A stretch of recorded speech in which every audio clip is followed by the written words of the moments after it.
जेजुरीत आकाश सुद्धा पिवळा का दिसतं? संपूर्ण डोंगर पिवळा करणारी ही परंपरा नेमकी काय आहे? जेजुरीचा भंडारा एवढा खास का आहे? येळकोट येळकोट जय मल्हारचा गजर का करतात?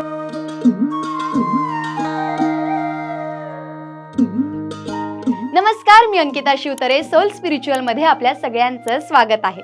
महाराष्ट्रातील अत्यंत प्रसिद्ध आणि वैशिष्ट्यपूर्ण यात्रांपैकी एक म्हणजे जेजुरी खंडोबा मंदिर येथे भरली जाणारी जेजुरीची यात्रा. महाराष्ट्रामधील पुणे जिल्ह्यातील जेजुरी हे भगवान खंडोबाचे प्रमुख तीर्थक्षेत्र मानले जाते. खंडोबा हा भगवान शिवाचा अवतार मानला जातो आणि तो दुष्टांचा संहार करणारा तसेच आपल्या भक्तांचे रक्षण करणारा देव म्हणून पूजला जातो. त्यामुळेच महाराष्ट्रासह कर्नाटक आणि इतर राज्यांतूनही लाखो भाविक येथे दर्शनासाठी येतात. जेजुरी यात्रेचे सर्वात वैशिष्ट्यपूर्ण आकर्षण म्हणजे भंडारा, म्हणजेच हळदीची उधळण. यात्रेदरम्यान संपूर्ण डोंगर, मंदिर परिसर आणि आकाशही पिवळ्या रंगानं झाकलेलं दिसतं. येळकोट येळकोट जय मल्हार या जयघोषात भक्त मोठ्या उत्साहानं हळद उधळतात आणि हे दृश्य अत्यंत भव्य आणि अविस्मरणीय असतं. या हळदीला शुभत्व, समृद्धी आणि विजयाचं प्रतीक मानलं जातं. जेजुरीचा डोंगर चढून मंदिरापर्यंत पोहोचण्यासाठी शेकडो पायऱ्या चढाव्या लागतात. या पायऱ्यांवरून हजारो भाविक जय मल्हार म्हणत वर चढताना दिसतात. अनेक भाविक नवस फेडण्यासाठी अनवाणी चालत येतात. काही जण कावड किंवा पालखी घेऊन येतात, तर काही जण उपवास करून खंडोबाचे दर्शन घेतात. मंदिरात पोहोचल्यावर अभिषेक, पूजा आणि दर्शनासाठी मोठ्या रांगा लागतात.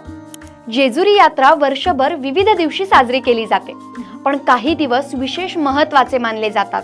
त्यामध्ये चंपाषष्ठी म्हणजेच मार्गशीर्ष महिना ही सर्वात मोठी यात्रा असून त्या दिवशी लाखो भाविक येथे येतात. याशिवाय सोमवती अमावस्या, माघी पौर्णिमा आणि गुढीपाडवा या दिवशीही मोठ्या प्रमाणात भाविकांची गर्दी होते. विशेषतः चंपाषष्ठीच्या काळात जेजुरीचा उत्साह आणि भंडाऱ्याची उधळण अनुभवण्यासारखी असते.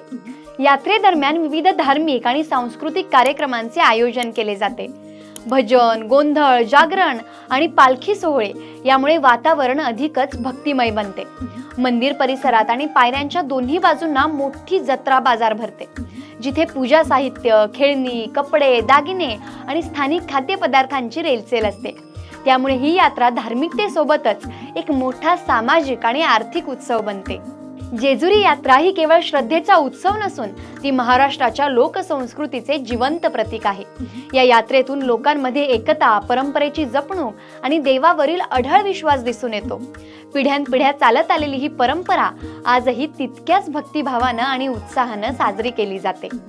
जेजुरीच्या यात्रेला भेट दिल्यावर प्रत्येकाला एक वेगळी ऊर्जा, समाधान आणि त्या ठिकाणची दिव्यता मनाला भारावून टाकते. त्यामुळेच ही यात्रा महाराष्ट्राच्या सांस्कृतिक वारशाचा एक महत्त्वाचा भाग असून प्रत्येकाने आयुष्यात एकदा तरी अनुभवावी अशी आहे. येळकोट येळकोट जय मल्हार. तुम्हाला जर हा व्हिडिओ आवडला असेल तर लाईक, कमेंट आणि शेअर करायला विसरू नका. त्याचप्रमाणे आमच्या सोल स्पिरिच्युअल या YouTube चॅनलला सबस्क्राईब करायला विसरू नका.